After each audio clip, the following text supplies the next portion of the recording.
எனும் நான்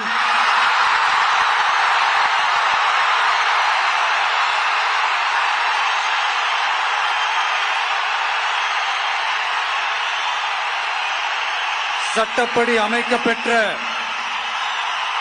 இந்திய அரசியல் அமைப்பின்பால் உண்மையான நம்பிக்கையும் மாறா பற்றும் கொண்டிருப்பேன் என்றும்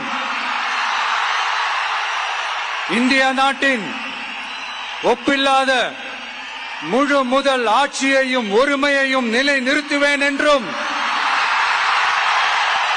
தமிழ்நாட்டு அரசின் முதலமைச்சராக உண்மையாகவும் உளச்சான்றின்படியும் என் கடமைகளை நிறைவேற்றுவேன் என்றும் அரசியல் அமைப்பிற்கும் சட்டத்திற்கும் இணங்க அச்சமும் ஒருதலை சார்பும் இன்றி விருப்பு வெறுப்பை விலக்கி பலதரப்பட்ட மக்கள் அனைவருக்கும் நேர்மையானதை செய்வேன் என்றும் ஆண்டவன் மீது ஆணையிட்டு உறுதிமொழிகிறேன்.